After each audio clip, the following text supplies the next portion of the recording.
तो दोस्तों वीकेड नाम की एक बेहतरीन मूवी हमें अपकमिंग देखने को मिलने वाली थी और रिलीज हो चुकी है, जिसका टाइटल है एक तरह से वीकेड। जी हाँ दोस्तों, ये जो मूवी है एक एनिमेटेड मूवी है और लोगों द्वारा इसे बड़ा पसंद किया जा रहा है और ये एक हॉरर कॉमेडी मूवी है। तो आज हम इसी मूवी के बारे में पूरी जानकारी आपको बताएंगे, तो वीडियो को लाइक कर दें और इसके बारे में हम जानना चालू करते हैं। विकेड, जिसका शीर्षक ऑन स्क्रीन विकेड पार्ट आई है, 2024 की एक अमेरिकी संगीत में फंतासी फिल्म है जिसका निर्देशन जॉन एम चू ने किया है और इसे विनी होल्जमैन और डाना फॉक्स ने लिखा है।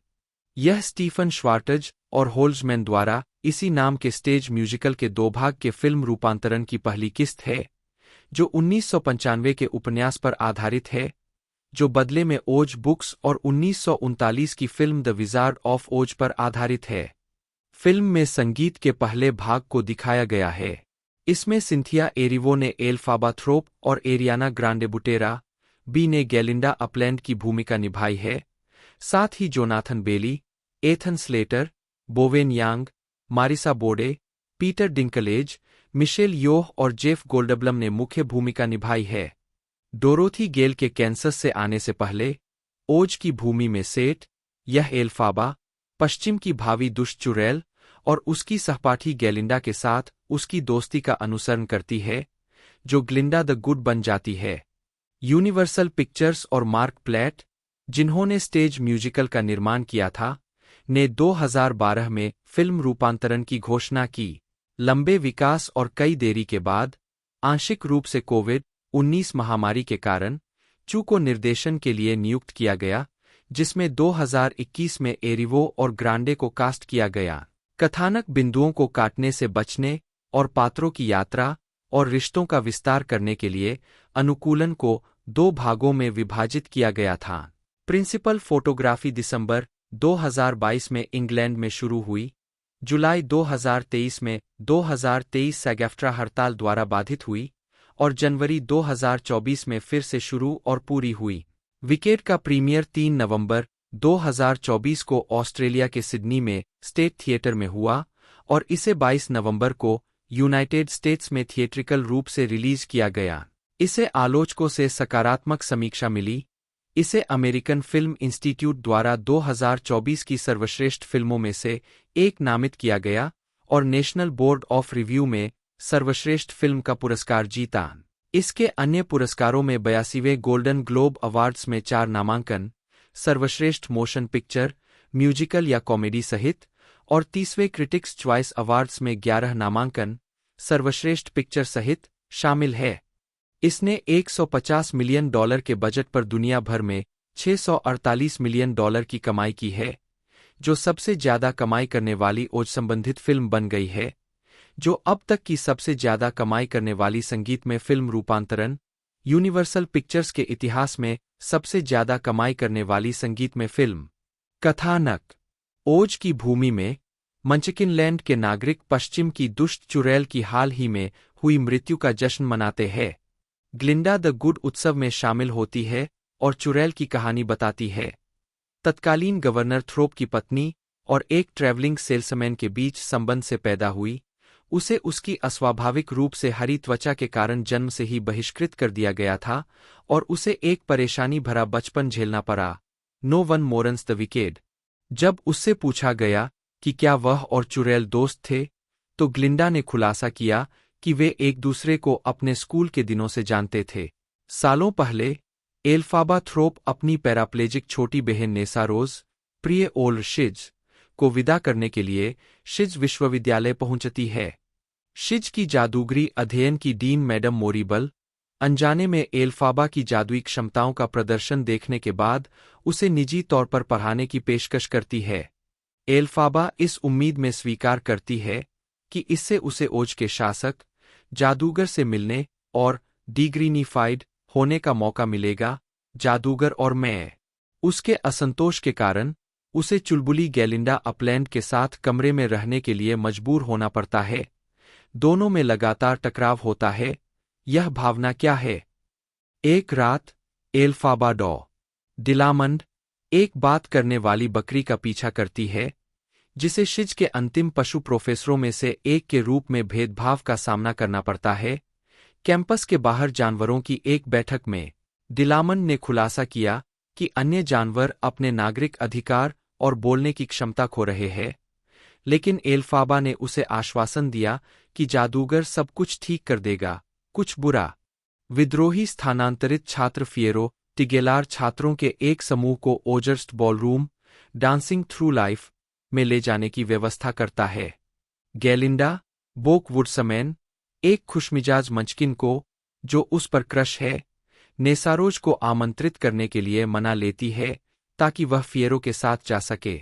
ओजर्स्ट में गैलिंडा को एक नाखुश मोरिबल से पता चलता है कि उसे एल्फाबा के अनुरोध पर जादूटोना सेमिनार में शामिल होने की अनुमति दी जाएगी।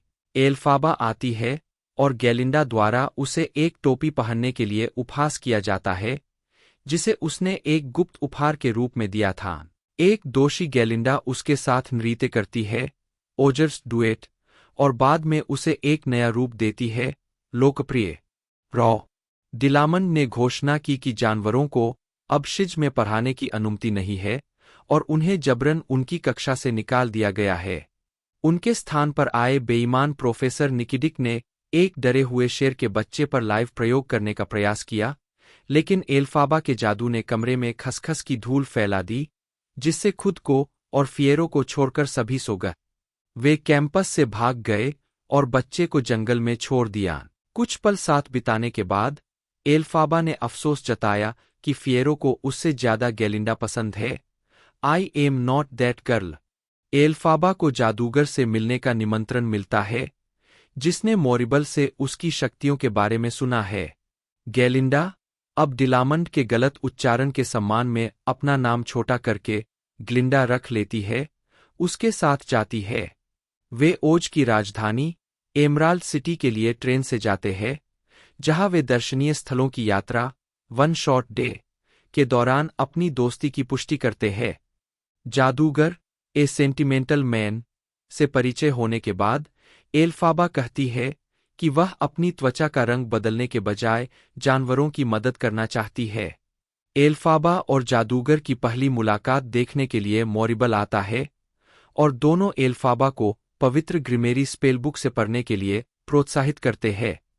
वह एक लेविटेशन मंत्र डालती है, जिससे जादूगर के बंदर रक्षकों के पंख दर्दनाक रूप से उग आते हैं, जिससे प्रसन्न जादूगर और मोरिबल उन्हें जासूस के रूप में इस्तेमाल कर सकते हैं। एल्फाबा को एहसास होता है कि वे ही जानवरों के उत्पीड़न की साजिश रच रहे हैं और जादूगर एक धोखेबाज है जिसके पास कोई जादुई शक्ति नहीं है। भयभीत होकर एल्फाबा ग्रिमेरी को चुराकर भाग जाता है। 2003 में ग्रेगरी मैगवायर के उपन्यास Wicked the Life and Times of the Wicked Witch of the West को ब्रॉडवे म्यूजिकल विक्ड के रूप में रूपांतरित किया गया था, जो कि एल फ्रैंक बॉम के 1900 के उपन्यास द वंडरफुल विजार्ड ऑफ ओज के पात्रों और सेटिंग का संशोधनवादी अन्वेषण है। इस म्यूजिकल का निर्माण यूनिवर्सल पिक्चर्स के स्टेज डिवीजन द्वारा किया गया था और इसका निर्देशन जो मंटेलो ने किया था, जिसमें वेन सिलेंटो ने संगीत में मंचन किया था। ब्रॉडवे प्रोडक्शन ने शिकागो, लंदन, सैन फ्रांसिस्को और लॉस एंजिल्स के साथ साथ जर्मनी, ऑस्ट्रेलिया और जापान में लंबे समय तक चलने वाले प्रोडक्शन को प्रेरित किया है। इसे 10 टोनी अवार्ड्स के लिए नामांकित किया गया था, जिसमें से 3 जीते, और यह इतिहास का चौथा सबसे लंबे समय तक चलने वाला ब्रॉडवे शो है। 2009 में एक साक्षात्कार में मैगुएर ने कहा कि उन्होंने एबीसी को विकेड का एक स्वतंत्र गैरसंगीतमय टीवी रूपांतरण बनाने के अधिकार बेचे हैं। यह होल्जमैन की पटकथा पर आधारित नहीं होगा। 27-9 जनवरी 2011 को एंटरटेनमेंट वीकली द्वारा यह बताया गया कि एबीसी सलमा हायेक और उनकी प्रोडक्शन कंपनी के साथ मिलकर मैगुएर के उपन्यास पर आधारित विकेड की एक टीवी मिनी सीरीज बनाने जा रहा है। कास्टिंग जैसी कोई और जानकारी अभी तक सामने नहीं आई है। 28 चेनोवेथ, मेजेल, ली मिशेल, जिन्होंने लीजेंड्स ऑफ ओज, डोरोथीज रिटर्न में डोरोथी गेल का किरदार निभाया था, और एमी एडम्स सभी के संभावित लीड होने की अफवाह थी। होल्जमैन और श्वार्टज को संभावित लेखकों के रूप में अफवाह थी, और J Abrams, Rob Marshall, James Mangold और रयान मर्फी सभी को निर्देशक के संभावित उम्मीदवारों के रूप में उल्लेख किया गया था। 29 दिसंबर 2012 में लेस मिज़रेबल्स की सफलता के बाद 31 मार्क प्लैट, जो मंच संस्करण के निर्माता भी थे, ने घोषणा की कि फिल्म आगे बढ़ रही है। 32 बाद में पुष्टि की कि फिल्म 2016 में रिलीज करने का लक्ष्य बना रही थी। 33 लंबे विकास के बाद यूनिवर्सल ने 2016 में घोषणा की कि 34 2024 तक होल्जमैन को एकमात्र लेखक के रूप में श्रेय दिया गया। 35 अगस्त 2024 में राइटर्स गिल्ड ऑफ अमेरिका द्वारा यह निर्धारित किया गया था कि डाना फॉक्स ने स्क्रीनप्ले पर होल्जमैन के साथ सहयोग किया था और क्रेग माजिन ने अतिरिक्त साहित्यिक सामग्री का योगदान दिया था। एक पूर्व उत्पादन मई 2017 में श्वार्टज ने कहा कि फिल्म में कम से कम 2 नए गाने होंगे। 31 अगस्त 2018 को यूनिवर्सल ने प्रोडक्शन शेड्यूलिंग के कारण फिल्म को रोक दिया और कैट्स के फिल्म रूपांतरण को फिल्म द्वारा पूर्व में रखी गई रिलीज की तारीख दी। 8 फरवरी 2019 को यूनिवर्सल ने विकेड फिल्म के लिए 22 दिसंबर 2021 की नई रिलीज की तारीख की घोषणा की। 1 अप्रैल 2020 को यूनिवर्सल ने कोविड-19 महामारी के बीच रिलीज की तारीखों को बदलने के कारण फिल्म को एक बार फिर से रोक दिया और सिंह 2 को 2021 की रिलीज की तारीख दी। 20 अक्टूबर 2020 को यह घोषणा की गई कि 2 फरवरी 2021 को यह घोषणा की गई कि जॉन एम. चू निर्देशक का पदभार संभालेंगे। कार्यकारी निर्माता के रूप में श्वार्ट्ज, होल्जमैन, फॉक्स, डेविड निक्से और जेरेड लेबॉफ काम करेंगे। 41 अगस्त में एलिस ब्रूक्स को फिल्म के सिनेमेटोग्राफर के रूप में पुष्टि की गई थी। इससे पहले इन द हाइट्स के फिल्म संस्करण पर चू के साथ काम कर चुके हैं। 42 Los Angeles Wicked premiere पर Christopher Scott, Los Angeles Wicked premiere पर Alice Brooks, Los Angeles Wicked premiere पर Paul Tazewell, Los Angeles Wicked premiere पर फ्रांसिस हेनन। फिल्म की रचनात्मक टीम ऊपर बाएं से दाएं में कोरियोग्राफर क्रिस्टोफर स्कॉट, छायाकार Alice Brooks, costume designer Paul Tazewell और मेकअप कलाकार फ्रांसिस हेनॉन शामिल है। नवंबर में एरियाना ग्रांडे और सिंथिया एरिवो को क्रमशः ग्लिंडा और एल्फाबा के रूप में लिया गया था। 7 ग्रांडे ने पहले 2012 में पॉपुलर सॉन्ग संगीत से पॉपुलर का रीमिक्स रिकॉर्ड किया था। 43 और एनबीसी स्पेशल विकेड 15वीं एनिवर्सरी में संगीत से एक गीत द विजार्ड एंड आई का प्रदर्शन किया था। एरिवो ने पहले पीबीएस स्पेशल विकेड इन कॉन्सर्ट में थैंक गुडनेस गीत का एक अंश आई कुडंट बी हैप्पियर का प्रदर्शन किया था। 44, 45, 46 बताया गया कि ग्रांडे ने ग्लिंडा की भूमिका के लिए 5 बार ऑडिशन दिया था। 47, 48 जून 2022 में चू ने प्रोडक्शन डिजाइनर के रूप में नाथन क्रॉली को काम पर रखने की पुष्टि की। 21 सितंबर 2022 को यह बताया गया कि जोनाथन बेली फिएरो के रूप में कलाकारों में शामिल हो गए हैं। अन्य लोगों के अलावा अभिनेता रयान मैककार्टन, जिन्होंने ब्रॉडवे पर 2018 से 2019 में भूमिका निभाई थी, कूपर कोच, 50 निक जोनास और जो जोनास को इस भाग के लिए पछाड़ दिया। 51 अक्टूबर 2022 में यह घोषणा की गई कि जेफ गोल्डब्लम जादूगर के रूप में अभिनय करने के लिए अंतिम बातचीत कर रहे थे। 52 गोल्डब्लम ने दिसंबर तक बातचीत पूरी कर ली। 17 जब एथन स्लेटर, मिशेल योह, मारिसा बोर, बोवेन यांग, Bronwyn James.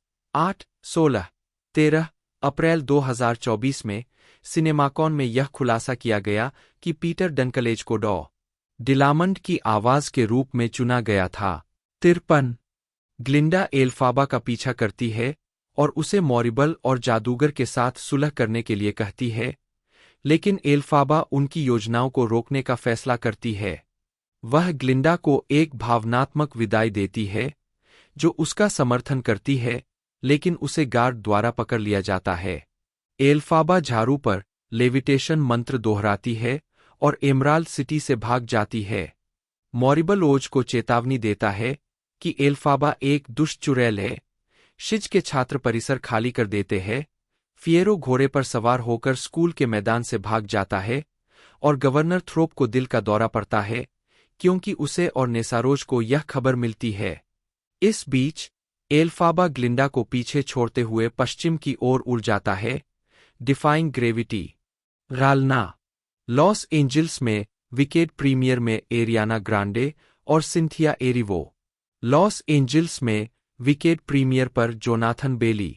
Loss Angeles Wicked premiere पर Jeff गोल्डब्लम। Loss Angeles Wicked premiere पर मिशेल योह। Loss Angeles Wicked premiere पर एथल Slater. Loss Angeles Wicked premiere पर Marisa बोडे। Film के मुख्य कलाकारों ऊपर बाएं से दाएं में एरियाना ग्रांडे और सिंथिया एरिवो, जोनाथन बेली, जेफ गोल्डब्लम, मिशेल योह, एथन स्लेटर और मारिसा बोडे शामिल है। सिंथिया एरिवो एल्फाबा थ्रोप के रूप में एक गलत समझी गई युवती जो हरे रंग की त्वचा के साथ पैदा होती है, जो पश्चिम की दुष्ट चुड़ैल बन जाती है। 7-8 युवा एल्फाबा के रूप में कारिस मुसोंगोले। 9 एरियाना ग्रांडे बुटेरा। बी गैलिंडा अपलैंड के रूप में एक लोकप्रिय युवा महिला जो ग्लिंडा द गुड बन जाती है। 6-7-8 जोनाथन बेली फिएरो टाइगेलार के रूप में विंकी देश का एक राजकुमार जो स्कूल में एल्फाबा और ग्लिंडा से मिलता है। 10-11 एथन स्लेटर बोक वुडसमैन के रूप में 12 ग्लिंडा से प्यार करने वाला एक मंचकिन। 8 बोवेन यांग फैनी के रूप में ग्लिंडा के कॉलेज मित्रों में से एक। 13 मारिसा बोडे नेसारोज थ्रोप के रूप में एल्फाबा की पैराप्लेजिक छोटी बहन। 13 सेसिली कोलेट टेलर युवा नेसारोज के रूप में। पीटर डनकलेज डॉ डिलामंड की आवाज के रूप में एक बात करने वाला बकरा और शिज विश्वविद्यालय में इतिहास का प्रोफेसर जो एल्फाबा से दोस्ती करता है। 14 लुइसा गुएरेरो डॉ डिलामंड के लिए आंदोलन कलाकार थीं। 15 मिशेल योह मैडम मॉरिबल के रूप में शिज विश्वविद्यालय में टोनाटोटका की डीन। 16 जेफ गोल्डब्लम ओज के अद्भुत जादूगर के रूप में। 17 ब्रॉनविन जेम्स शेनशेन के रूप में गैलिंडा के कॉलेज के दोस्तों में से एक। 13 एंडी न्यमन गवर्नर थ्रोप, एल्फाबा और नेसारोज के पिता और मंचकिनलैंड के गवर्नर। कोर्टनी में ब्रिग्स मिसेस थ्रोप, एल्फाबा और नेसारोज की मां जो नेसारोज को जन्म देने के बाद मर जाती है। केला सेटल मिस कॉडल के रूप में शिज विश्वविद्यालय की प्रधानाध्यापिका। एरॉन टेओ अवेरिक फिएरो का दोस्त। शेरोन डी क्लार्क डुल्सीबियर की आवाज के रूप में एक बोलने वाला भालू जो एल्फाबा के जन्म के दौरान उसकी मदद करता है और थ्रोप परिवार के लिए नानी के रूप में कार्य करता है। मैरलिन विल्सन डुल्सीबियर के लिए मूवमेंट आर्टिस्ट थीं। 15 जेना बॉयड वुल्फ डॉक्टर की आवाज के रूप में जो एल्फाबा के जन्म के दौरान उसकी मदद करती है। 18 सारा मार्डेल वुल्फ डॉक्टर के लिए मूवमेंट आर्टिस्ट थीं। 15 कोलिन माइकल कारमाइकल प्रोफेसर निकिडिक शिज विश्वविद्यालय में प्रोफेसर। इसके अतिरिक्त कायर शेर एक शावक के रूप में दिखाई देता है। डोरोथी गेल एक कैंसस खेत की लड़की जो अपने कुत्ते टोटो के साथ एक बवंडर द्वारा ओज की भूमि पर पहुंच जाती है, को बिजू का टिन मैन और कायर शेर के वयस्क संस्करण के साथ फिल्म की शुरुआत में एक संक्षिप्त कैमियो में दिखाया गया है। 19 रॉबिन गुइवर ने जादूगर की बंदर सेना के नेता और एल्फाबा के पसंदीदा पंख वाले बंदर चिस्टरी की भूमिका निभाई है। 15 स्टीफन स्टैंटन ने फिएरो के घोड़े को आवाज दी है। सी वन शॉट डे सीक्वेंस के दौरान कई कैमियो होते हैं। इडिना मेजल और क्रिस्टिन चेनोवेथ, जिन्होंने स्टेज म्यूजिकल में एल्फाबा और ग्लिंडा की भूमिकाएं शुरू की थीं, एमराल्ड सिटी प्लेयर्स के प्रमुख सदस्यों की भूमिका निभाते हैं। पूर्व फिएरो प्रतिस्थापन माइकल मैककॉरी रोज विजोमेनिया नैरेटर के रूप में दिखाई देते हैं। 21 पुस्तक लेखक और पटकथा लेखक विनी होल्जमैन ने कहा, वह इसे ग्रिमरी पढ़ सकता है। वह एक जादूगर होना चाहिए। विजोमेनिया के दौरान एक कैमियो में, और संगीतकार स्टीफन श्वार्टज एमराल्ड सिटी गार्ड के रूप में कैमियो करते हैं, जो एल्फाबा और ग्लिंडा को घोषणा करता है कि जादूगर अब आपको देखेंगे। 22 एडम जेम्स और एलिस फर्न गेलिंडा के माता पिता के रूप में संक्षिप्त रूप से दिखाई देते। 24 विभिन्न वेस्ट एंड अभिनेता कैमियो करते हैं, जिनमें केरी एलिस। 25 ल्यूक बेयर, जॉर्जिना ओनुओराह और डायने पिल्किंगटन शामिल है। 26 उत्पादन विकेड फॉर गुड के कुछ गाने पूरे स्कोर में दिखाई देते हैं, सबसे प्रमुख रूप से फॉर गुड, जब भी एल्फाबा और गेलिंडा की दोस्ती को देखा या उल्लेख किया जाता है, थैंक गुडनेस, जब गेलिंडा अपना नाम बदलती है, और वंडरफुल, जब एल्फाबा को जादूगर से उसका निमंत्रण मिलता है। 94 कुछ दिनों बाद प्रोडक्शन कंपनी ने मुख्य डिजिटल प्लेटफॉर्म पर सिंगलोंग प्लेलिस्ट जारी की, साथ ही दुनिया भर के सिनेमाघरों में इस प्रकार की स्क्रीनिंग का शेड्यूल भी बनाया। इस प्रारूप में दर्शकों को लाइव गाने के लिए प्रोत्साहित किया जाता है, जिसमें फिल्म में गीत जोड़े जाते हैं, जैसे कि यह कराओके सत्र हो। 95 स्टेज टू स्क्रीन परिवर्तन फिल्म में किए गए बदलावों में नए किरदार शामिल है।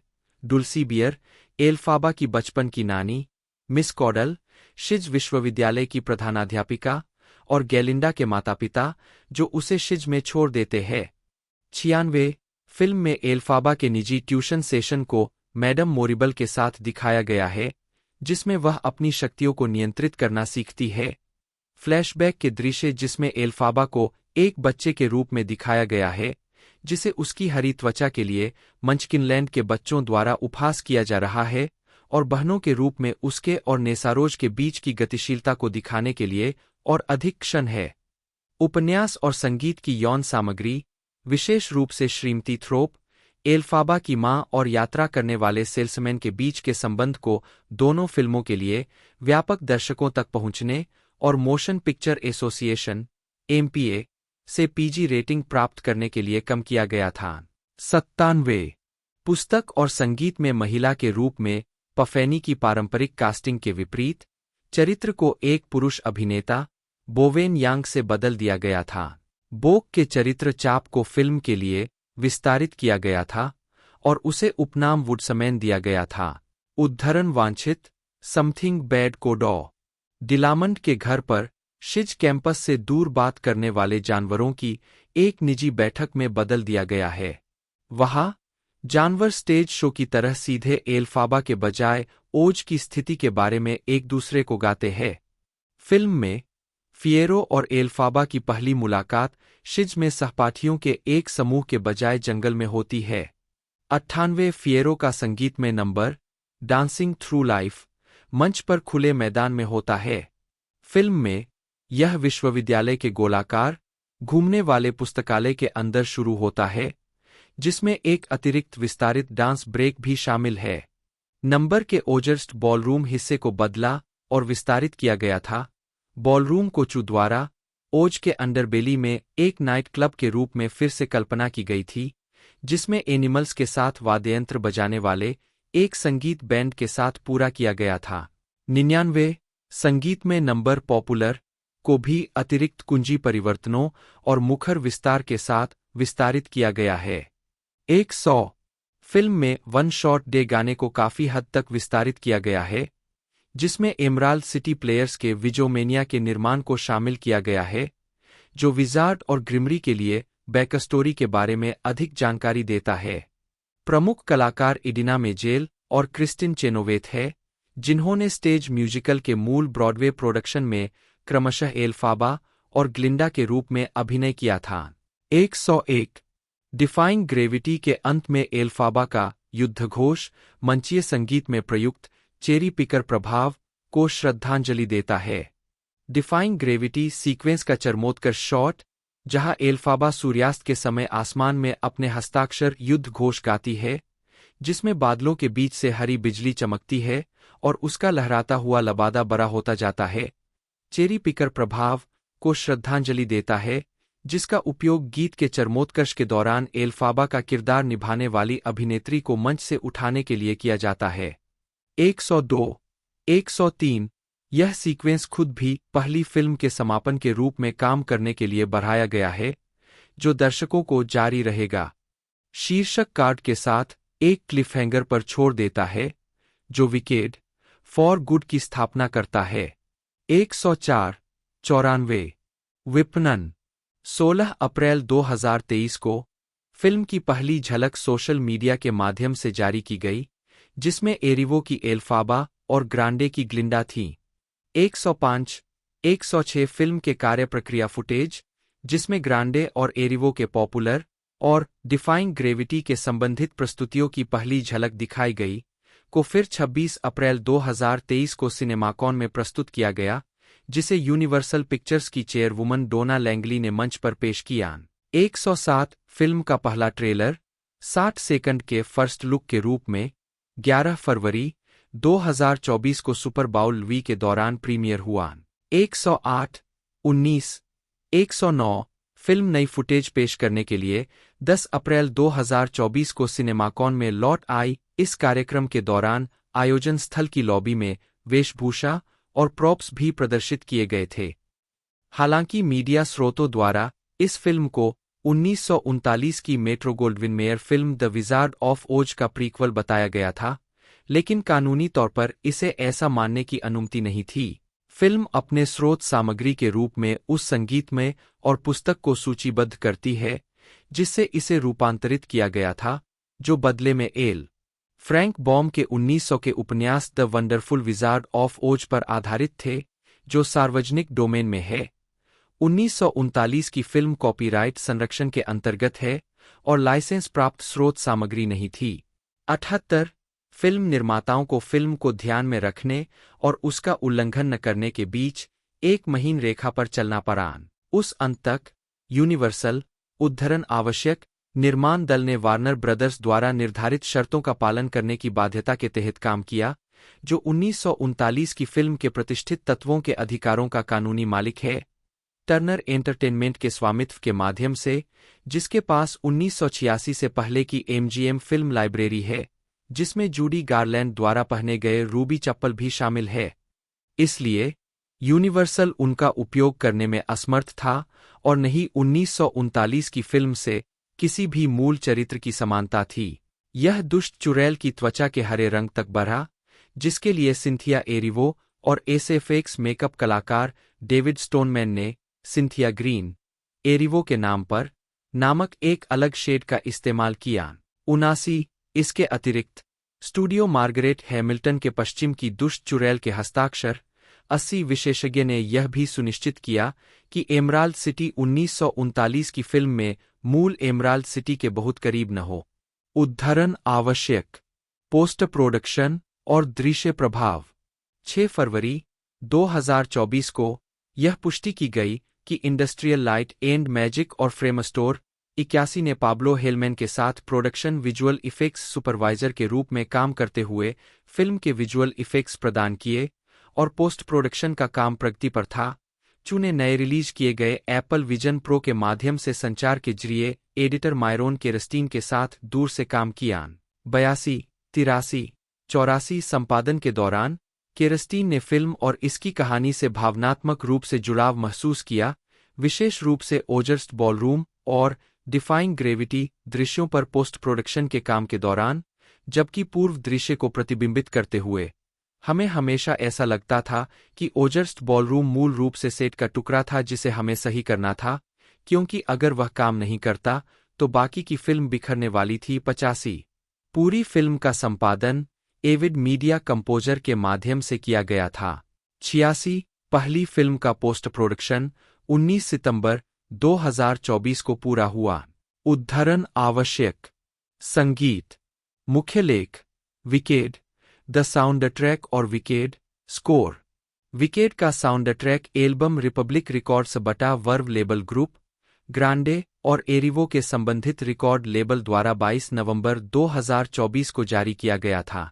87 जुलाई 2024 में यह घोषणा की गई कि जॉन पॉवेल ने फिल्म के लिए आकस्मिक अंडरस्कोर की रचना की है और वह विकेड फॉर गुड के लिए भी ऐसा ही करने वाले हैं। जेफ आत्मजियन ने गानों के लिए दिवंगत विलियम डेविड ब्रॉन के मूल ऑर्केस्ट्रेशन को अपडेट किया और फिल्म के लिए ऑर्केस्ट्रा को मंच संस्करण के मूल 23 संगीतकारों से बढ़ाकर 125 कर दिया। 88 संगीत के लिए रिकॉर्डिंग सत्र लंदन के AIR स्टूडियो में हुए। 8-9 संगीत के मूल संगीत निर्देशक स्टीफन ओरेमस ने गीतों के संकेतों का संचालन किया और पॉवेल ने गेविन ग्रीनवे के साथ आकस्मिक स्कोर संकेतों का संचालन किया। 90, 91, 92 स्कोर एल्बम 6 दिसंबर 2024 को जारी किया गया था। 93 संगीत में संख्याएं ओवरचर, द विकेड ऑर्केस्ट्रा, कोई भी दुष्ट का शोक नहीं मनाता, Glinda, governor Thropp, Shrimati Thropp, travelling salesman, Dulcibear, wolf doctor और ओजियन, डियर ओल्ड शिज, छात्र और Glinda, the wizard and I, madame Morrible और एल्फाबा। यह भावना क्या है? ग्लिंडा, एल्फाबा और छात्र, समथिंग बैड, डॉक्टर डिलामंड और Elphaba, dancing through life, Fiyero, Glinda, Boq, Nessarose, Elphaba और छात्र, Ozdust duet, the Wicked orchestra, लोकप्रिय, Glinda, I am not that girl, Elphaba, one short day, Elphaba, Glinda, Wizomania superstars और Ozians, एक भावुक आदमी, जादूगर, गुरुत्वाकर्षण को चुनौती देना, एल्फाबा, ग्लिंडा और ओजियंस, भाग 1 समापन, दुष्ट ऑर्केस्ट्रा।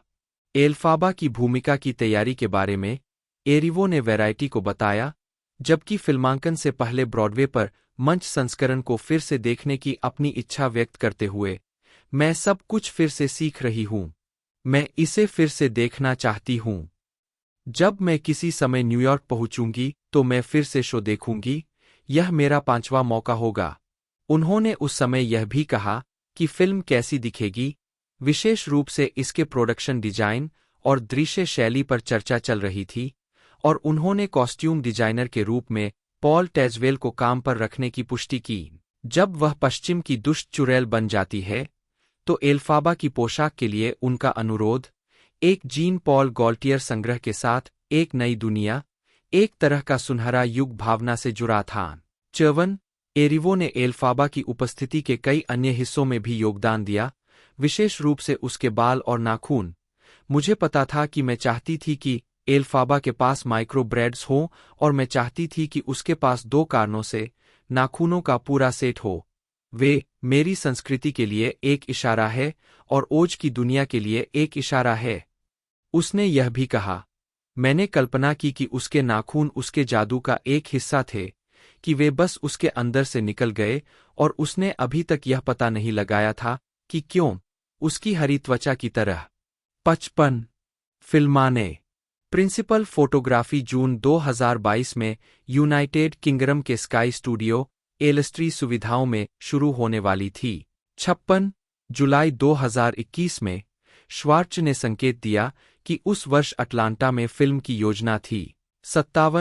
26 अप्रैल 2022 को चू ने घोषणा की कि अनुकूलन को 2 भागों में फिल्माया जाएगा, दुष्ट और दुष्ट, अच्छे के लिए, यह कहते हुए।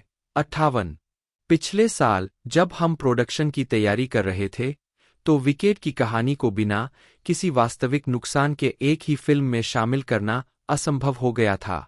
जैसे जैसे हमने गाने काटने या किरदारों को छोटा करने की कोशिश की, वे फैसले उस स्रोत सामग्री के लिए घातक समझौते की तरह लगने लगे जिसने इतने सालों तक हमारा मनोरंजन किया है। हमने खुद को एक बड़ा कैनवास देने और सिर्फ एक विकेड फिल्म नहीं बल्कि 2 बनाने का फैसला किया।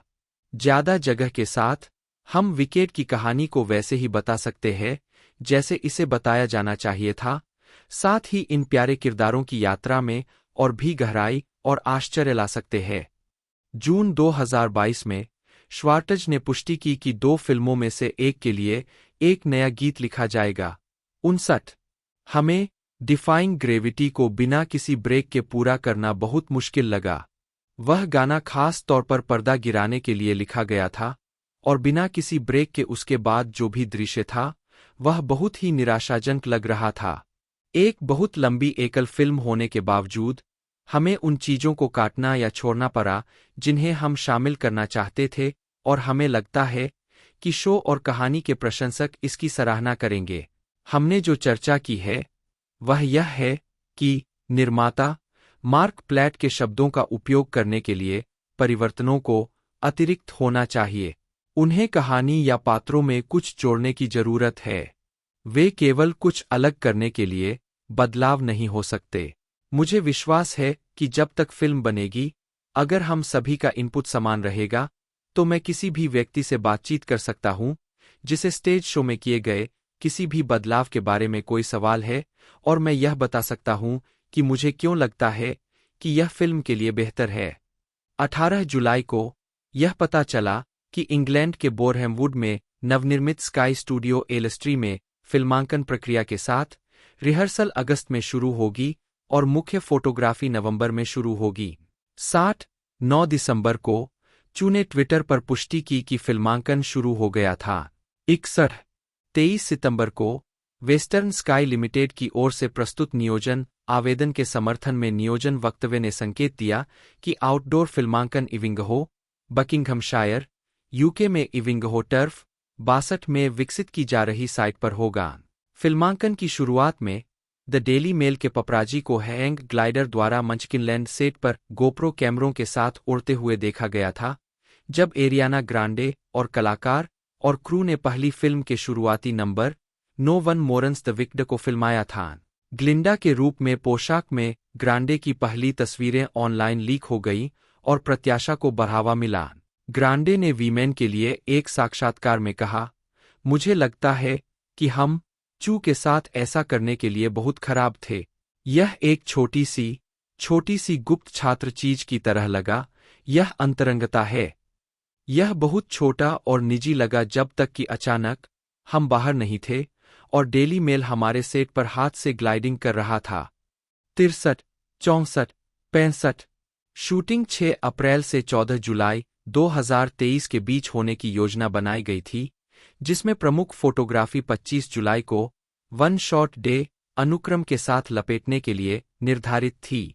66, 67, 2023 SAGFTRA हड़ताल के कारण 13 जुलाई से 8 नवंबर तक फिल्मांकन निलंबित कर दिया गया था।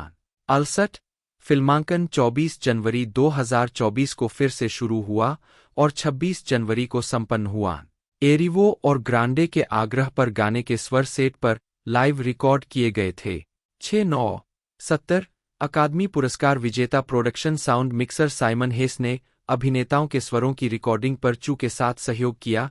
71, 72, 73, 74 चू ने बड़े पैमाने के सेट और व्यावहारिक प्रभावों के लिए प्रेरणा के रूप में स्टीवन स्पीलबर्ग की 1991 की फिल्म हुक का भी हवाला दिया, जिसमें मंचकिनलैंड सेट को घेरने के लिए स्थान पर लगाए गए 9 मिलियन रंगीन ट्यूलिप, असली मिट्टी के साथ एक पक्की पीली ईंट की सड़क और एल्फाबा और ग्लिंडा को एमराल्ड सिटी में ले जाने के लिए एक आदमकद आर्ट डेको रेरित ट्रेन शामिल है, जिसे उन्होंने असीमित एक कहा। 75, 76 चू ने 1998 की फिल्मों प्लीजेंटविले और द ट्रूमैन शो का भी हवाला दिया, जो इस बात पर प्रभाव डालती है कि विकेड और विकेड फॉर गुड दोनों किस तरह से ओज की भूमि को विषयगत रूप से चित्रित करते हैं।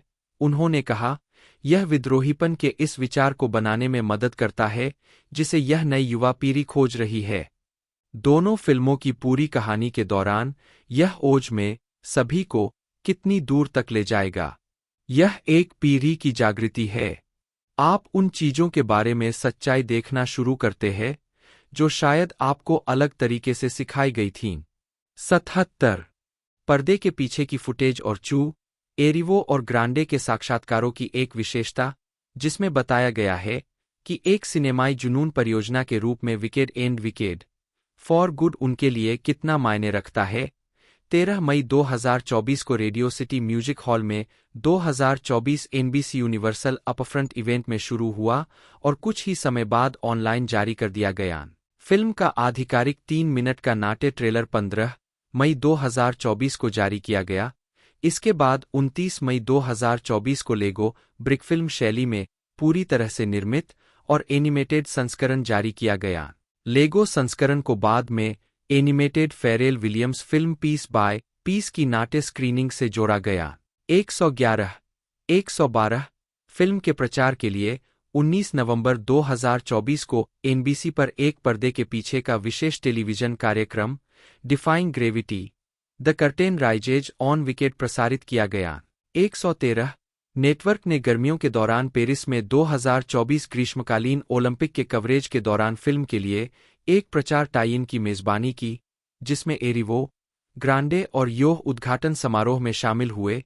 एमराल्ड सिटी की अनलिमिटेड वन ट्रेन का एक वायरल वीडियो एफिल टॉवर के सामने पटरियों पर दौड़ रहा था और महिला जिम्नास्टिक्स कार्यक्रम के प्राइम टाइम कवरेज के दौरान व्यापक विज्ञापन क्वालिफाइंग राउंड में चू और कलाकारों की उपस्थिति के साथ। 114, 115, 116 4 सितंबर 2024 को अगले दिन एक नए ट्रेलर की रिलीज से पहले चरित्र पोस्टर का खुलासा किया गया, जिसमें मेट्रो गोल्डविन मेयर के अब वार्नर ब्रदर्स के स्वामित्व वाले 1939 के द विजार्ड ऑफ ओज के फिल्म संस्करण से हर्बर्ट स्टोथार्ट के प्रतिष्ठित दुष्ट चुड़ैल मिस गुल्च रूपांकन के साथ defying gravity 117, 118 behind the scenes TV special में डेब्यू करने के बाद फिल्म के यूट्यूब चैनल ने 22 नवंबर 2024 को फिल्म की रिलीज के साथ ही पूरे what is this feeling sequence को ऑनलाइन रिलीज कर दिया। यह 10 मिलियन से अधिक व्यूज के साथ वायरल हो जाएगा। 119 ताइपे में फिल्म का विज्ञापन। फिल्म की रिलीज से पहले यूनिवर्सल प्रोडक्ट्स एंड एक्सपीरियंस द्वारा खिलौने, परिधान, किताबें, सौंदर्य उत्पाद और सहायक उपकरण के लिए फिल्म की बिक्री की एक विस्तृत श्रृंखला जारी की गई थी। घोषणा पर यूनिवर्सल प्रोडक्ट्स एंड एक्सपीरियंस के अध्यक्ष विंस क्लासेव ने टिप्पणी की, विकेट की प्रिय कहानी को विकसित करना और उसका विस्तार करना और जादुई उत्पादों और इमर्सिव रिटेल अनुभवों के माध्यम से इन अविश्वसनीय पात्रों और दुनिया को जीवंत करना बहुत मजेदार रहा है।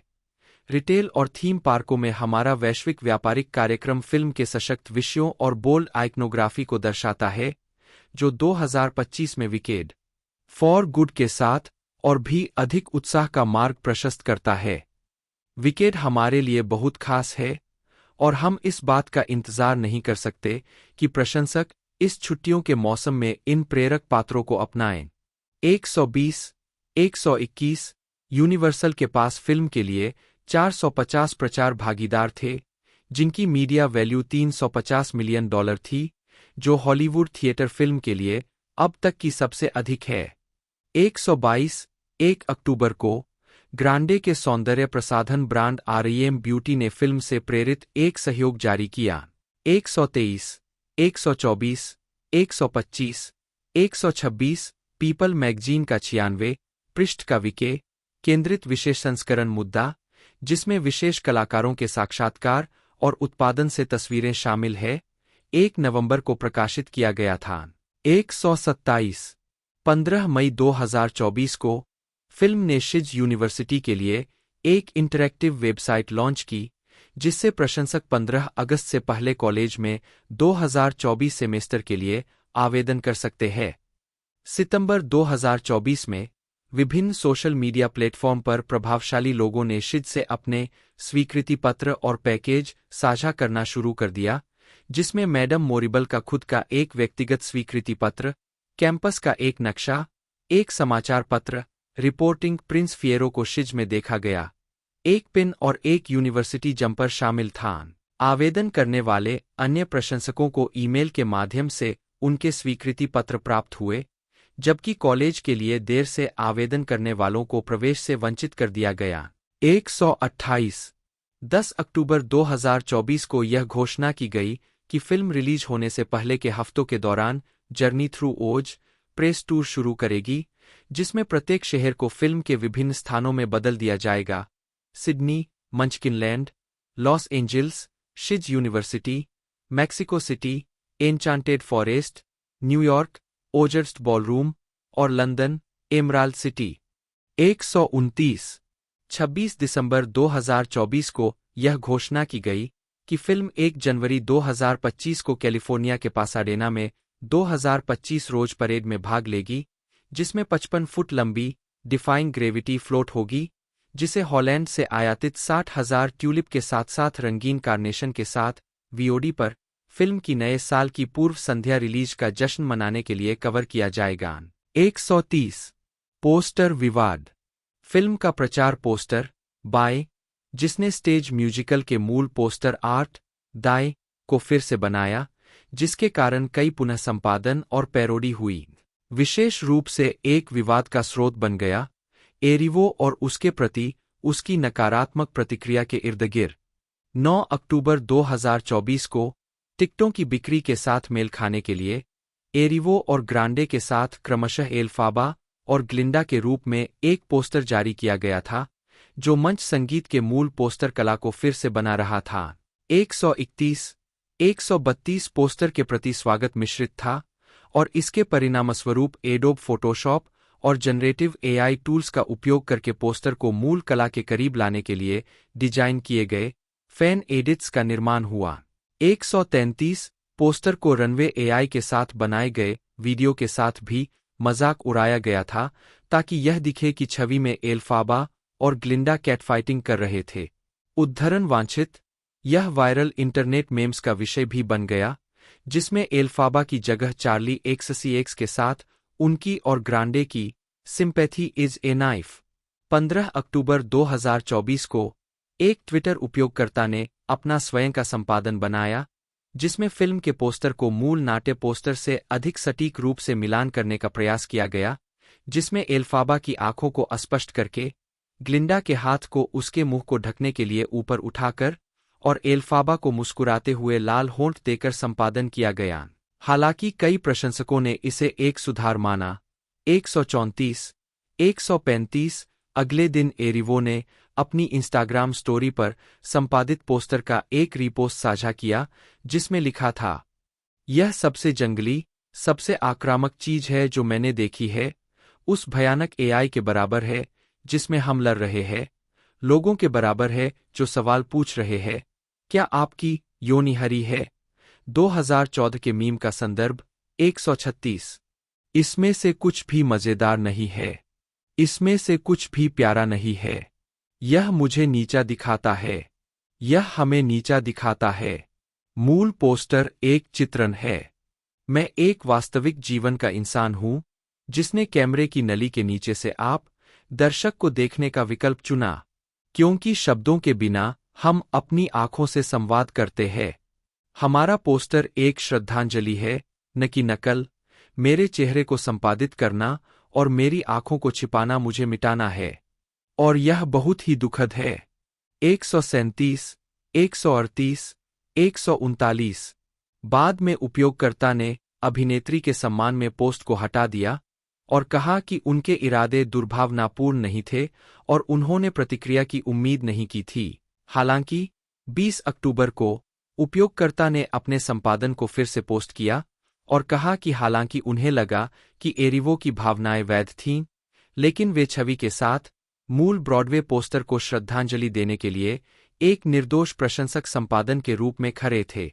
140, 141, 142, 143। 19 अक्टूबर को चारत अकादमी संग्रहालय गाला रेड कार्पेट आगमन के दौरान ग्रांडे ने विवाद पर प्रतिक्रिया देते हुए कहा, मुझे लगता है कि यह बहुत जटिल है, क्योंकि मुझे कभी कभी बहुत विरोधाभासी और परेशान करने वाला लगता है, लेकिन मुझे लगता है कि यह एक तरह का बहुत बड़ा समायोजन काल है। यह कुछ ऐसा है जो हमसे बहुत बड़ा है। 144, 29 अक्टूबर को एरिवो से एंटरटेनमेंट टुनाइट द्वारा उनकी टिप्पणियों की प्रकृति के बारे में पूछा गया और उन्होंने कहा, यह जरूरी नहीं कि एक क्लैपबैक था, क्योंकि मुझे लगता है कि मैं वास्तव में भूमिका के प्रति सुरक्षात्मक हूं। मैं इसके बारे में भावुक हूं और मुझे पता है कि प्रशंसक इसके बारे में भावुक है, और मुझे लगता है मेरे लिए यह छोटे एल्फाबा की रक्षा करने की इच्छा का एक मानवीय क्षण था। यह एक मानवीय क्षण था। मुझे शायद अपने दोस्तों को बुलाना चाहिए था, लेकिन यह ठीक है। 145, 146। मेटल गुड़िया। मेटल ने फिल्म के लिए गुड़िया की एक श्रृंखला बनाई है, जिसमें मुख्य किरदार ग्लिंडा, एल्फाबा, फिएरो, मैडम मोरिबल और व्हीलचेयर पर बैठी नेसारोज को दिखाया गया है। अगस्त 2024 में फिल्म के 2 गानों के अंश, पॉपुलर और डिफाइंग ग्रेविटी, उनकी गायन गुड़िया की लाइन में एक साउंड चिप के माध्यम से लीक हो गए थे। 147, 148 नवंबर 2024 में गुड़िया बॉक्स 149, 150, 151 और विकेड लाइन की कई गुड़ियों के मैनुअल 152 में मूवी की अपनी वेबसाइट www.weckedmovie.com के बजाय वयस्क film studio wicked pictures www.weced.com की वेबसाइट के लिंक पाए गए। 153, 154 मेटल ने त्रुटि के लिए माफी मांगी और माता-पिता से पैकेजिंग को नष्ट करने के लिए गलत वेबसाइट से उत्पाद खरीदने को कहा। 155 दिसंबर 2024 में मेटल पर उत्तरी कैरोलिना की एक मां ने मुकदमा दायर किया, जिसमें उसने और उसकी बेटी ने त्रुटि के कारण जो भावनात्मक संकट झेला था उसका हवाला दिया।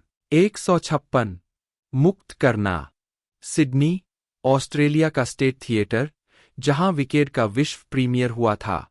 मूल रूप से एक फिल्म के रूप में घोषित, विकेड को अप्रैल 2022 में 2 फिल्मों में विभाजित किया गया था। 58 पहला भाग सिडनी, ऑस्ट्रेलिया में 3 नवंबर 2024 को स्टेट थिएटर में प्रीमियर हुआ।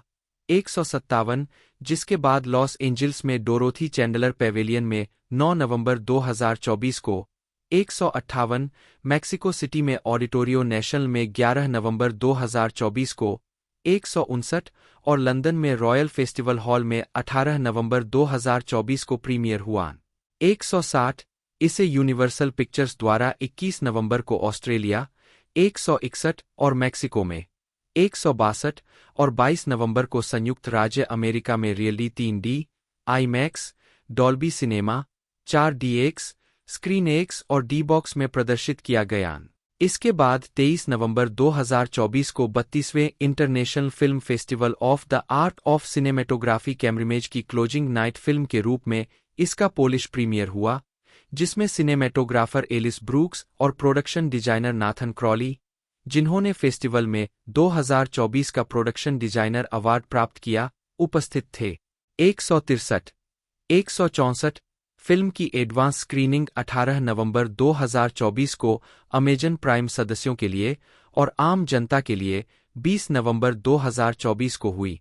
इन 2 स्क्रीनिंग ने फिल्म की नाटकीय रिलीज के दौरान एकमात्र ऐसा समय चिह्नित किया जब संयुक्त राज्य भर के अधिकांश थिएटर एक साथ आईमैक्स में फिल्म दिखाने में सक्षम थे, क्योंकि ग्लेडिएटर 2 ने ओपनिंग वीकेंड पर उनमें से अधिकांश स्क्रीन पर कब्जा कर लिया था। 165, 166 फिल्म को पहले 23 नवंबर 2016, 20 दिसंबर 2019, 22 दिसंबर 2021, 25 दिसंबर 2024 और 27 नवंबर 2024 को रिलीज किया जाना था। 58 अवतार, फायर एंड ऐश और सोनिक द हेजहोग 3 के साथ प्रतिस्पर्धा से बचने के लिए बाद की रिलीज की तारीख के साथ, जिनमें से पूर्व को बाद में थंडरबोल्ट्स के बाद 2025 तक विलंबित कर दिया गया था और बाद में मुफासा द लायन किंग ने इसकी तारीख ले ली। 168 मुआना 2 के साथ प्रतिस्पर्धा से बचने के लिए अपनी वर्तमान तारीख से 5 दिन आगे बढ़ने से पहले नई तारीख के साथ इसे ग्लेडिएटर 2 के खिलाफ रखा गया।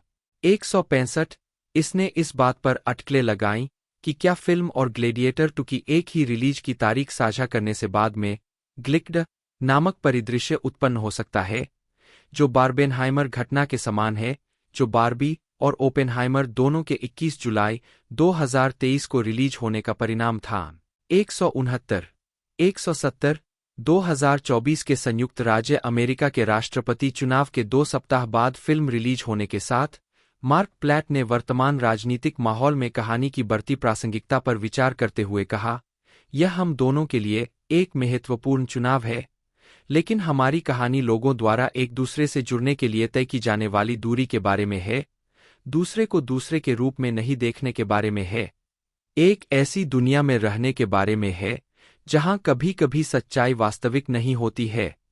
171 फिल्म को 16 अक्टूबर 2024 को यूनिवर्सल स्टूडियो लॉट पर विशेष रूप से प्रभावशाली लोगों, पुरस्कार सीजन के पंडितों और मनोरंजन उद्योग के कर्मियों के लिए प्रदर्शित किया गया था।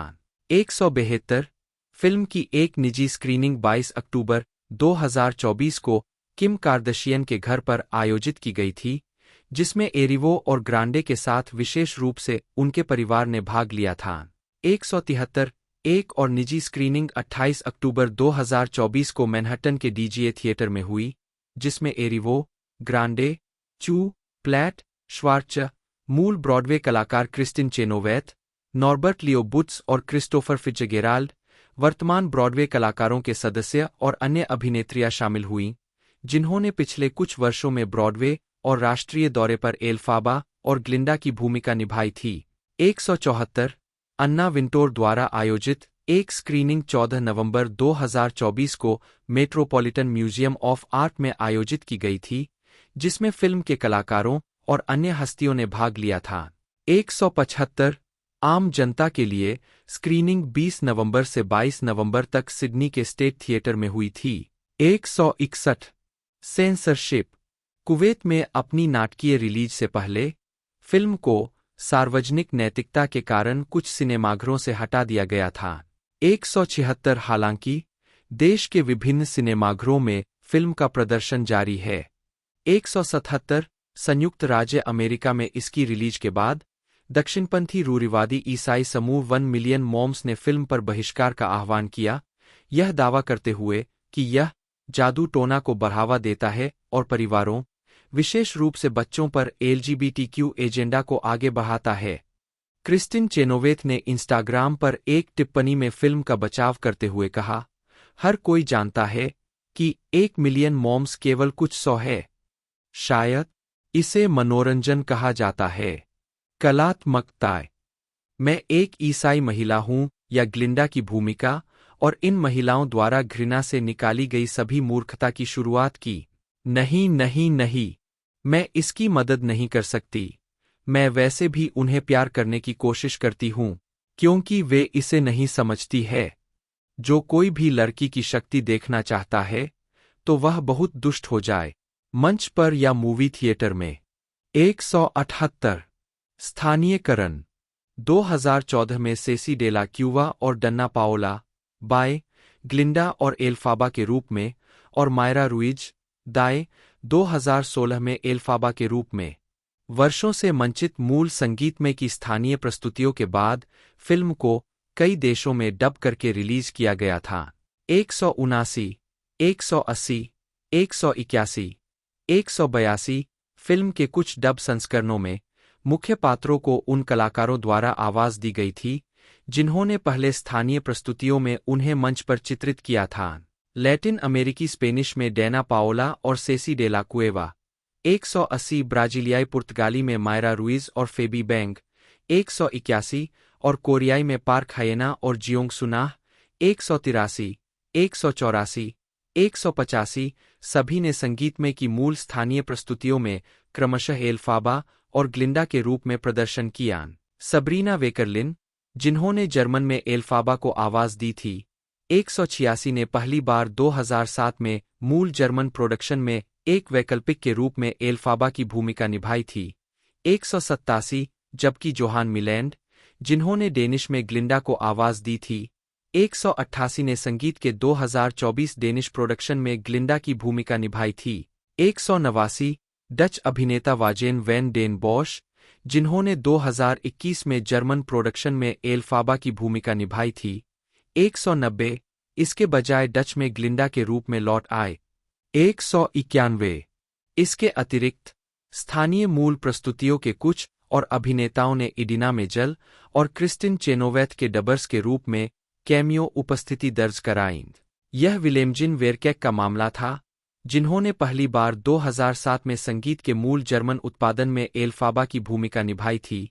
192 और फिर 2011 में मूल डच उत्पादन, 193 वेस्ट एंड, 194 और ब्रॉडवे सहित कई अन्य अंतर्राष्ट्रीय प्रस्तुतियों में। 195 वेरकेक ने डच और जर्मन डबिंग में मेजल को डब किया। 196 197 साथ में ग्लिंडा के मूल डच और जर्मन कलाकारों ने चेनोवेथ के डबर्स के रूप में क्रमशः चैंटल जेनजेन। 198 196 और लूसी शेरेर 192, 197।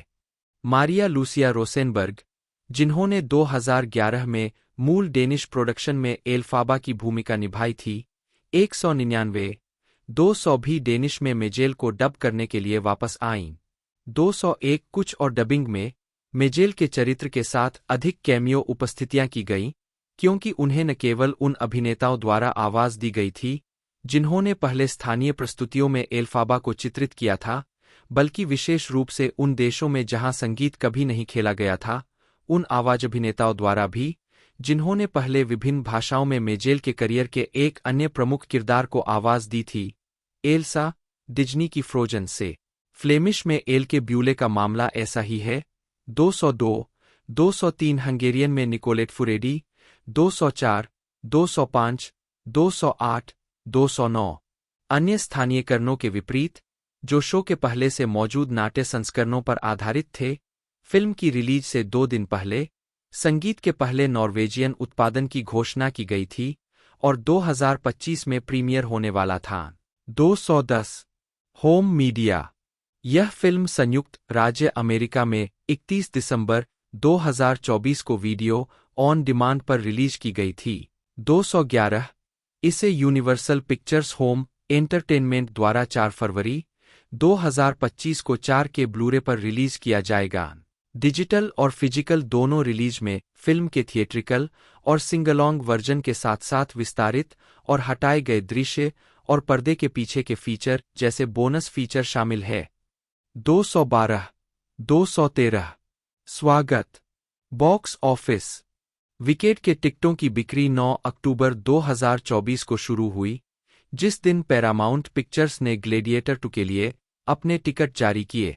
10 अक्टूबर को फैंडेंगो ने बताया कि यह फिल्म 2024 में साइट की नंबर 2 फर्स्ट टिकट प्रीसेलर बन गई, जो मार्वल स्टूडियोज के डेडपूल और वुल्वरिन के बाद, साथ ही इस साल की सर्वश्रेष्ठ पीजी रेटेड फर्स्ट टिकट प्रीसेलर और नंबर 3 सर्वश्रेष्ठ पीजी रेटेड फर्स्ट टिकट प्रीसेलर है, जो फ्रोजन 2 और द लायन किंग के 2019 रीमेक, दोनों डिज्नी से के बाद है। 214 डेडलाइन हॉलीवुड के अनुसार, कोरम ने विकेट को अपने घरेलू शुरुआती सप्ताहांत में $67 से 74 मिलियन की कमाई करने का अनुमान लगाया था। शुरुआती संदेह इस धारणा की ओर था कि महामारी के बाद संगीत में फिल्में लाभदायक नहीं होंगी। 215, 216, 217 रिलीज के सप्ताह तक अनुमानों को दुनिया भर में 165, 200 मिलियन और घरेलू स्तर पर 125, 150 मिलियन तक बढ़ा दिया गया था, जिसमें सकारात्मक वर्ड ऑफ माउथ और फिल्म के पुरस्कार सीजन की चर्चा को कारण बताया गया था। 218 प्रदर्शन।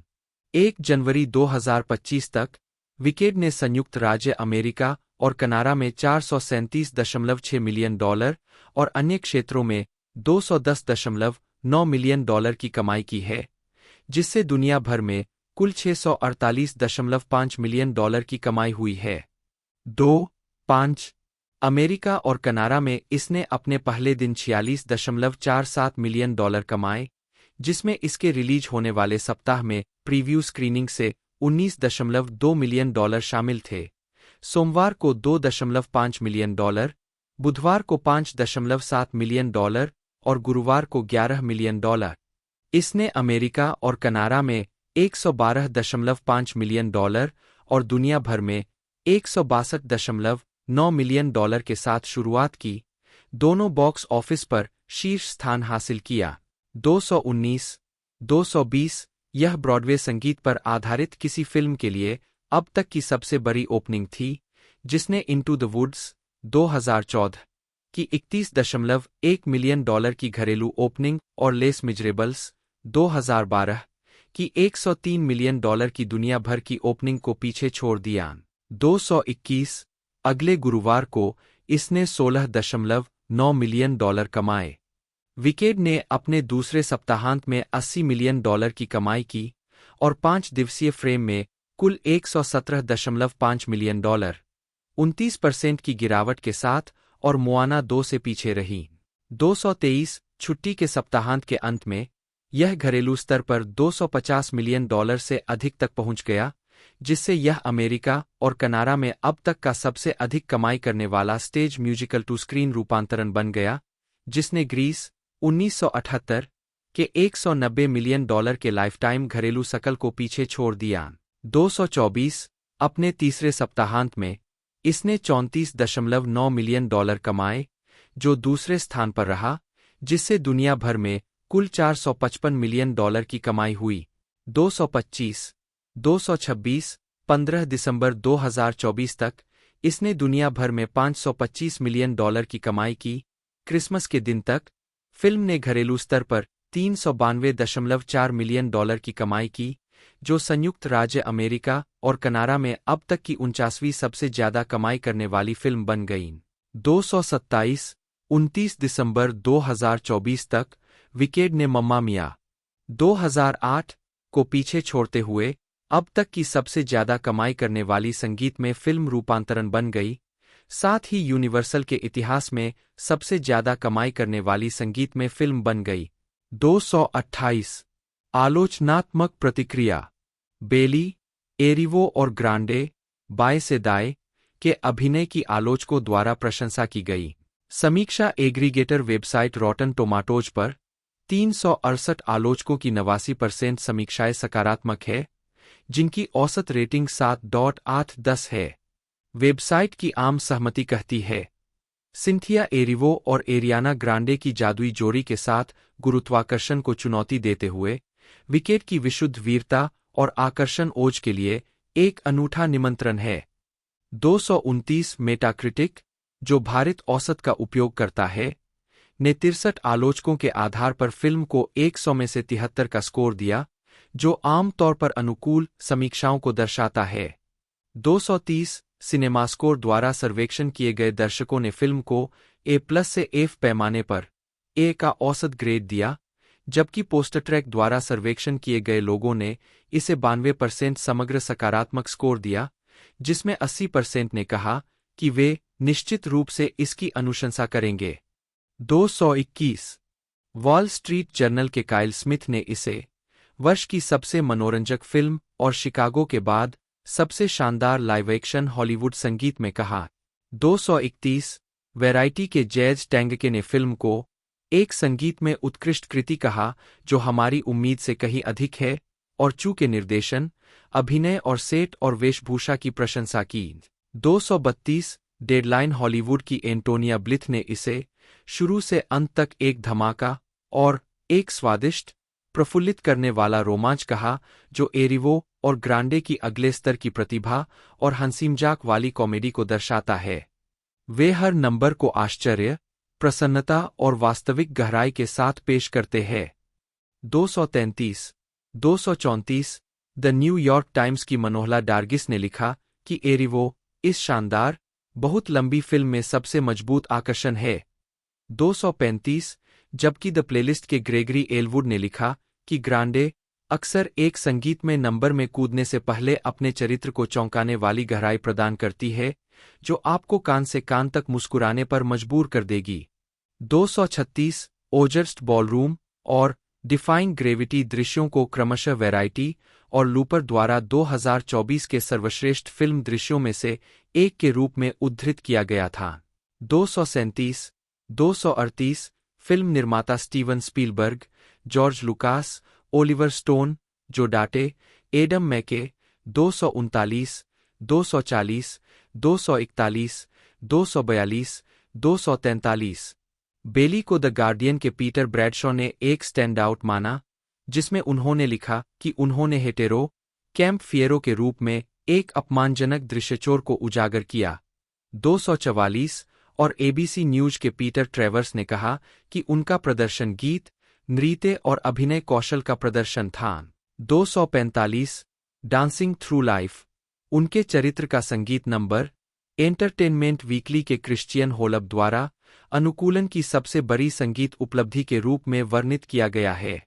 246 बोस्टन ग्लोब के ओडी हेंडरसन ने फिल्म को दृश्यात्मक रूप से अनाकर्षक कहा, टिप्पणी करते हुए कि यह टोनल बदलावों को संभाल नहीं सकती। अधिनायकवाद और व्यापक कॉमेडी अजीब और असहज साथी बनाते हैं। 247 रोजरेबर्ट.com की क्रिस्टी लेमायर ने इसी तरह कहा कि जब यह सब बड़े, शानदार प्रोडक्शन नंबरों के तमाशे के बारे में है, तो द विजार्ड ऑफ ओज का यह प्रीक्वल रोमांचकारी है, लेकिन जिस तरह से चू फिल्म के अधिनायकवाद के भारी विषयों में घुसा है, वह बहुत कम प्रभावी है। 248 रिव्यूज के जेम्स बेरार्डिनेली ने कहा कि हालांकि विकेड पार्ट 1 में उच्च बिंदु है, जिनमें से कुछ बहुत ऊंचे लक्ष्य रखते हैं, फिल्म निर्माताओं ने ब्लोट की अवधारणा को एक लाभकारी विशेषता के रूप में अपनाया है। 249 सांस्कृतिक प्रभाव। मैंने सिंथिया एरिवो और एरियाना ग्रांडे को कैमरे के सामने देखा। अपने किरदारों में भलने की उनकी क्षमता और जोनाथन बेली की क्षमता भी बेहद शक्तिशाली थी।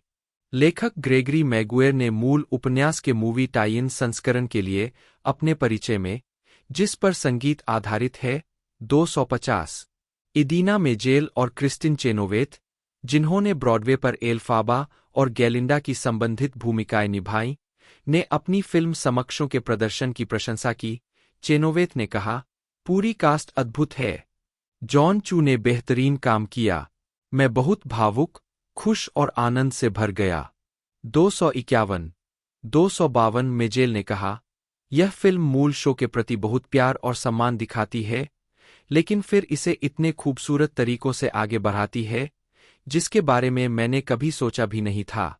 253 252 जूडी गारलैंड की बेटियों में से एक, लोर्ना लुफ्ट, जिन्होंने 1939 की फिल्म में डोरोथी का किरदार निभाया था, ने फिल्म को देखने में अद्भुत और वह सब कुछ जो मैं चाहती थी कहा।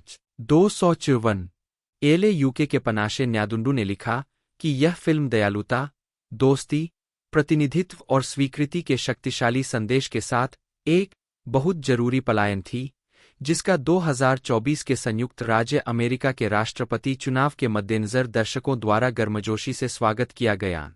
न्यादुंडू ने कहा, LGBTQ+ प्रतिनिधित्व से लेकर विकलांगता, पशु अधिकार, महिला मित्रता और बहुत कुछ पर प्रकाश डालने तक, विकेड न केवल पूरी तरह से काल्पनिक दुनिया से पलायन की पेशकश करता है, बल्कि समान रूप से भ्रष्टाचार और भेदभाव से ग्रस्त दुनिया को कैसे नेविगेट किया जाए, इसकी एक तीखी याद दिलाता है। 255 21 नवंबर 2024 को प्रेस टूर साक्षात्कार से एक क्लिप जिसमें पत्रकार ट्रेसी ई गिलक्रिस्ट ने एरिवो और ग्रांडे को बताया कि दर्शक डिफाइंग ग्रेविटी के बोलों के लिए स्पेस होल्ड कर रहे थे, वायरल हो गया, जिससे कई मीम्स बने।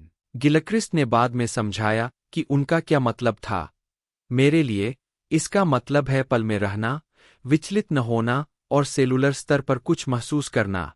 मुझे लगता है कि आप एक गीत के बोलों के साथ स्पेस होल्ड कर सकते हैं, जिसे आपने सैकड़ों बार सुना है, और जब आप एक विचित्र व्यक्ति होते हैं, तो यह अचानक नया अर्थ ले सकता है।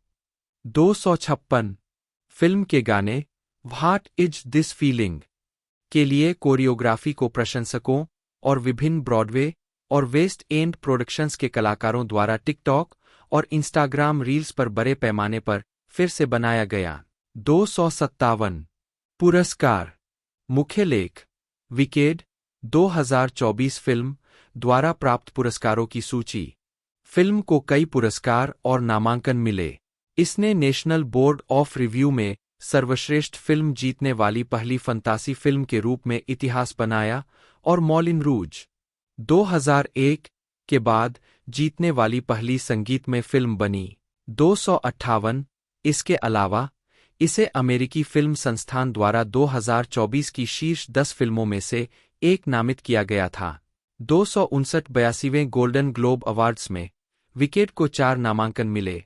सर्वश्रेष्ठ मोशन पिक्चर, म्यूजिकल या कॉमेडी, सर्वश्रेष्ठ अभिनेत्री, म्यूजिकल या कॉमेडी, एरिवो, सर्वश्रेष्ठ सहायक अभिनेत्री, मोशन पिक्चर, ग्रांडे, और सिनेमैटिक और बॉक्स ऑफिस अचीवमेंट। 260 यह 30वें क्रिटिक्स चॉइस अवार्ड्स में सर्वश्रेष्ठ पिक्चर सहित शीर्ष 11 नामांकन के लिए कॉन्क्लेव के साथ बराबरी पर रही। 261 परिणाम। मुख्य लेख दुष्ट भलाई के लिए। सीक्वल विकेड फॉर गुड, जो संगीत के दूसरे भाग की घटनाओं को कवर करेगा, 21 नवंबर 2025 को रिलीज होने वाला है। 263 नवंबर 2024 में श्वार्टज और होल्जमैन ने कहा कि वे आगे की फिल्मों पर चर्चा कर रहे थे, लेकिन पार्ट 3 या पार्ट 4 शीर्षक का उपयोग नहीं करना चाहते थे। 264 यह भी देखे। तो दोस्तों रिलीजिंग डेट के बारे में बात की जाए तो रिलीज ये हमें 3 नवंबर 2024 को स्टेट थिएटर में होती हुई देखने को मिली थी और 22 नवंबर 2024 को इसे संयुक्त राज्य अमेरिका में रिलीज कर दिया गया था। OTT प्लेटफॉर्म पर भी ये बहुत जल्द देखने को मिल जाएगी, कई जगह हो चुकी है और कई जगह अपकमिंग देखने को मिलने वाली है। OTT प्लेटफॉर्म है प्राइम वीडियो।